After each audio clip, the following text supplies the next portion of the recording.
You've probably heard a lot of talk, maybe seen different headlines, and found yourself trying to figure out how Australia really feels about its growing Indian community. Yeah. And what that means for multiculturalism here. Yeah, it can feel a bit overwhelming, can it? Like you're wading through all these different opinions, polls, figures. Exactly. And maybe you're left feeling a bit unsure of the bigger picture. So that's what we're diving into today. We want to get to the heart of it. Yeah. What are the current Australian attitudes towards Indian migrants and multiculturalism based on the actual data and discussions happening right now? And you're right, it's easy to get lost. So we've really tried to sift through a whole range of sources for you. Mm-hmm. We've got polls, capturing that national feeling, detailed reports from places like Scanlon Foundation, research data. And also looking at the kind of undercurrents in media and political chat as well. All to try and bring a clearer understanding of what's, a pretty complex issue. Absolutely. And look, it's hard to ignore the sheer growth of the Indian diaspora here. It really is. We're talking over 700,000 people now of Indian origin calling Australia home. That's a significant number. It is, and that increased presence, that visibility, it naturally leads to conversations and sometimes concerns, too. Yeah, you start hearing discussions about, how our culture might be changing or dynamics in the job market. And even fundamental questions about what it means to be Australian today. Those are exactly the kinds of things we want to unpack today. Okay, so let's start maybe with the big picture. The foundation, if you like. How do Australians feel about multiculturalism generally? A good starting point. Yeah. Because the data there is actually pretty consistent, isn't it? It really is. Very strong support overall. If you look at the Scanlon Foundation's 2023 report, for instance, it found that 85% of Australians believe multiculturalism is actually a positive thing for the country. 85%. That's huge. It sets a really positive backdrop, doesn't it? It does. It suggests that, fundamentally most people value diversity in principle. And if we broaden that out just slightly to immigration overall, there's data on that too. Right. The Lowy Institute, also in 2023, they found 71% of Australians see immigration as essential for our economic future.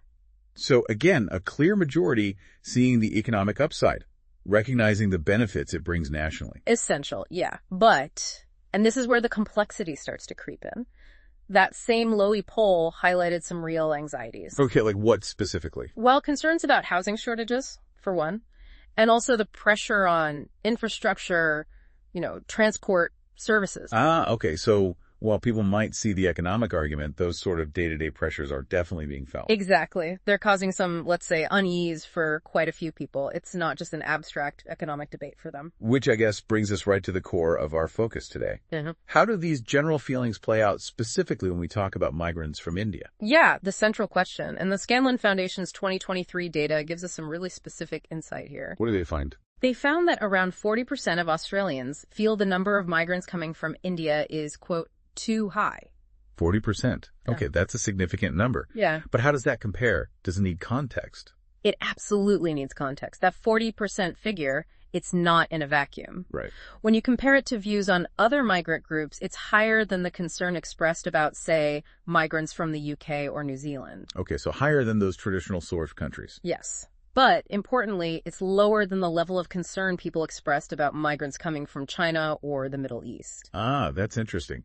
So while there's a notable level of concern regarding Indian migration numbers, it's not actually the highest level of concern across all groups measured. Precisely. It adds that crucial layer of perspective. Did Scanlon dig into why people felt the numbers from India were too high? What were the reasons given? They did, and the reasons are quite telling, actually. The number one driver, housing shortages, cited by 51%. Half the people with concerns linked it to housing. Wow. Yeah. Then came job competition. That was mentioned by 32%. Okay. And after that, concerns about cultural change at 28%. So housing, jobs, culture, those seem to be the key pressure points people are identifying. Very tangible things. Very tangible. But what's fascinating and adds another layer of complexity is that other data complicates this picture a bit. How so? Well, the Australian National University, the ANU, they did a study in 2022 looking at attitudes toward immigration.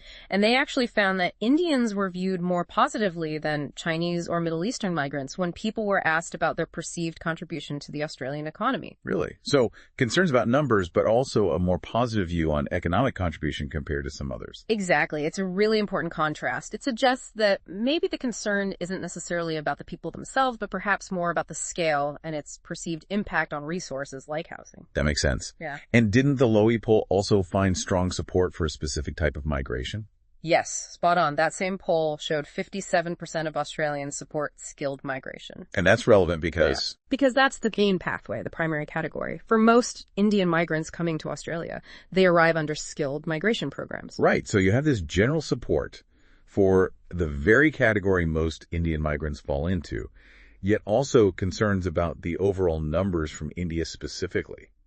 It's a bit of a paradox. It is. It's like a push and pull. On one hand, yeah, broad support for skilled workers filling gaps. We need those skills. But on the other hand, that general anxiety about the overall impact of immigration, any immigration on things like house prices, rents, maybe job queues for certain roles. Is there data specifically on the job competition fear? There is. Roy Morgan research from 2023 found about 35% of Australians generally believe that migrants take jobs away from locals. It's a persistent narrative. 35%. But does that view change depending on the type of migrant? It does seem to, and this is a crucial nuance again. That same Roy Morgan research suggested this concern about job competition is actually lower when people think specifically about skilled migrants. Ah, okay. So the fear might be more general or perhaps directed towards other migration categories, less so at the skilled stream where many Indian migrants are. That seems to be what the data suggests, yes. The perception shifts. So thinking about these concerns, whether it's housing or jobs or culture, where do these feelings tend to be strongest? Are there demographic patterns? The ANU's 2022 work gives us some clues here.